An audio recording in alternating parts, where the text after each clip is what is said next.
Apple Final Report by the Dream Team. The Dream Team is a group of LCSC seniors. There are currently 4 of us in our senior year. We are each pursuing a business administration degree of some sort, and what we choose to do with that will be determined by our future career, but we are all excited to graduate. Our group consists of myself, Sydney Kruger Ashton, Jacob Gribben, Brittany Lycan, and Dengrung Peng.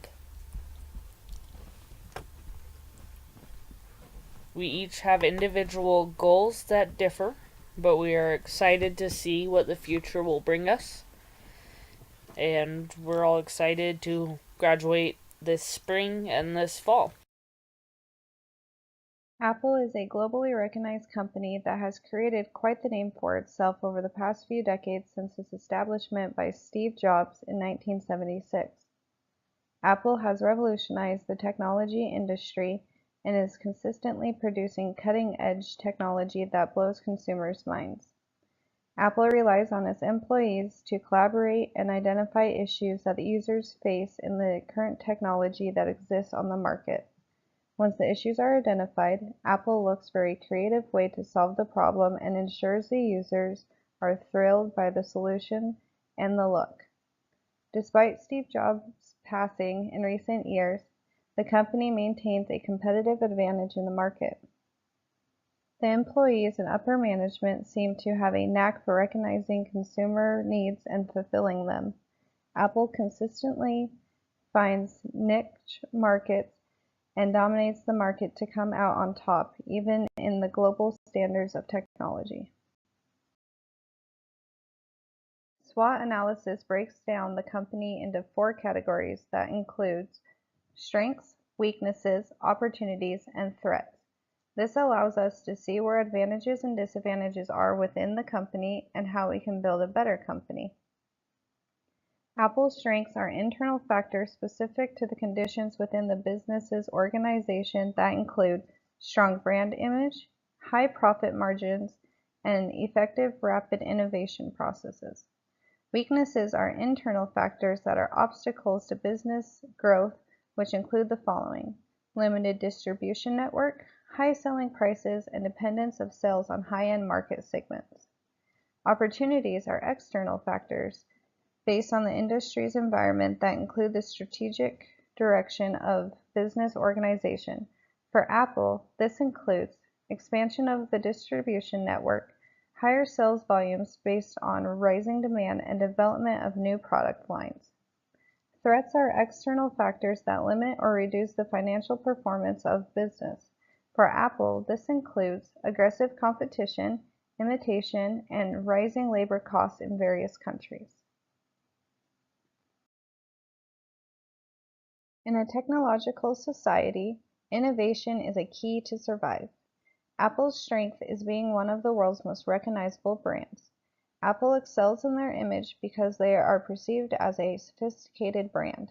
However, Apple products are top of the line and are much more expensive than that of the average product. High prices are one of the strategies associated with the quality of Apple products.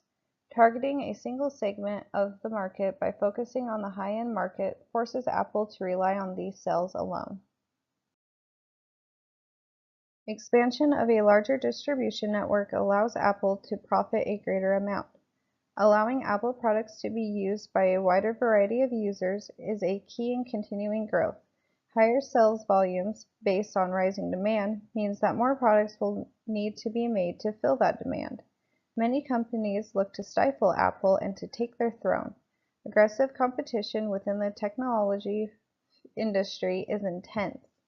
Samsung and other tech companies are known to offer cheaper solutions to product lines to undercut Apple. Imitation is a worry within any company, especially when going global. Generic products that are cheaper and get the same job done for half the price is a major issue that many companies deal with. TOWS analysis further assists the SWOT analysis with determining where the strengths, weaknesses, opportunities, and threats are within a company using a table. This allows us to cross-examine and decipher strategies to boost Apple as a company.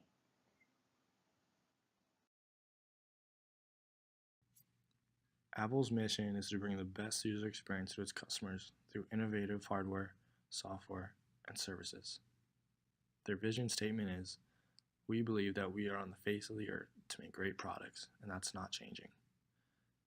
The mission and vision statements are direct blueprints to new, innovative strategic innovations and opportunity. Understanding the mission and vision statements is vital in developing an innovative product to formulate or to create a strategic opportunity. Linkability and wearable technology are two of the key factors that we will base our strategic formulation and the development of an innovative opportunity. Our proposal is an extension of wearable technology. This includes Apple glasses and an entire clothing line. Although this sounds far-fetched, who could have predicted 20 years ago that we would have computers the size of our hands with the Apple Watch? And now we have the implementation of our strategic opportunity.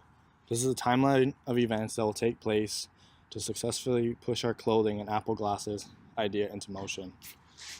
We'd like to start on May 1st, 2019, to establish and create demo products and a possible product line. 19 days from then, on May 20th, we'll reach out to focus groups, surveys, and external sources to see what they want from a new product. On May 30th, we'll then select and vote on new possible products, styles, and features. In the month of June 2019, we'll begin designing products with engineers. Then in November, we'll begin to finalize designs for product and begin to slowly advertise product and initiate marketing mix. The following month, in December, we will assign marketing objectives for product and begin manufacturing of our possible products. In March of 2020, we will accelerate and invest more into the marketing of our product. In April of 2020, we will release new software updates for the next generation of Apple products. This will blow away competition. In July 2020, we will release a new product into the market. This is a year-long process. And now for evaluation and control. Apple has never sought to be a presence in the clothing and apparel market. As a result, we're not entirely sure on how to measure performance. The first idea we could determine what to measure would be net income from all the clothing Apple sold in the first quarter. This would be the gauge of how the clothing efforts are doing every 3 months. The standards of performance would be a careful consideration into other major companies and their initial introduction into the market. The only problem with this is the value of money and inflation. For instance, the dollar value in the early 1970s is definitely not the same as it is in 2019. In addition, a major company such as Nike started small where Apple is already a giant. That's a huge advantage in the market. With already having a platform like Apple, the sky is the limit. The most logical way to establish standards would be to compare sales to Nike with a slight handicap. And we'd have our financial guys advise us on what type of handicap that would be. Measuring actual performance at pre-designated time intervals would be extremely hard. This would flow down all the way to local stores. Currently, there are 506 Apple stores in the world. Comprising data and real-time statistics would have to be perfect across the board on a daily level. But with the technology we have today, it's very possible to get real-time statistics and sales. Regional managers would have to hammer local managers to keep track of sales. This may include stepping up work effort or meeting demands. This is an entire employee workload that needs to flow and have synergy. Yes, this process and performance exceed the measurements used. In the first week, Apple totaled over 10 million in sales from clothes alone. The target of 7 million was easily exceeded because of the long wait for Apple to release clothing. We see that Apple is trending on Twitter and is currently all over social media. The clothing is a huge hit because of Apple's platform and sophistication, prestige, and brand loyalty. Local stores have sold out as the demand exceeded the supply. Like so many other Apple releases, people are camped outside the Apple Store to get the latest product. We also notice that people are buying clothes with their new products, such as iPhone and MacBooks, which also levels up the sales of those products. To control the implementation process, we need efficient leaders within the company. We need managers and leaders that can motivate a workforce to sell a product. With 506 stores, we need over 1,000 managers who truly believe in the Apple mission and vision statement and look to sell the best product possible. Not only to sell, but believe in the products that they are selling. Once specific strategies have been implemented, it's highly likely that the objectives developed during strategy formulation will be realized at the strategy's target at very specific problems that exist in Apple as well as the whole industry. The main threat is currently coming from the competitors and through effective intra-cooperation and inter-cooperation. A lot of technological problems can be solved, and it's highly likely that the market share as well as the profit will increase once these strategies implemented as well, because the short in sale now mainly comes from the lack of innovative competitiveness of Apple. The main drawback of Apple's current business operation is a lack of innovation, and the consequence of the decline in innovation elements in Apple's technology is the decline in sales and the brand reputation and customer loyalty. As different departments work more closely together to create a better customer experience from purchasing the product to the after-sale service of the product, Apple is likely to achieve a more positive customer feedback in general and regain part of its pre-established brand loyalty. However, the implementation has some barriers and the potential difficulty lies in the innovation as we allocate more budget to the product development segment.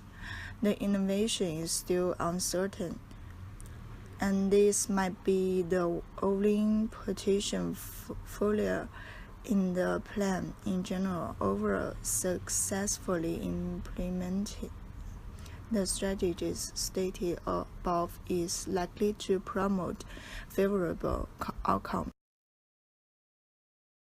Throughout our second semester of senior seminar, we have learned quite a bit, and we've done some in-depth studying into Apple. We have learned many tools to better analyze companies, especially Apple in particular. And we're all pretty familiar with Apple and the competitive advantage that they hold in the global market. However, over the course of this semester, we have learned quite a few different tools to give us more in-depth looks into any particular company, their strengths, their weaknesses, their opportunities, their threats, possible opportunities they may have in the market. And we all know the global market is extremely competitive. So, as we have learned these tools, we're able to really determine whether it's as investors, whether we're determining whether or not we want to work for a company. All these tools help us to determine what involvement we want to have, if we want to invest money in a company, whether it could potentially be successful or a failure. it helps us avoid the possibility of getting into a failing market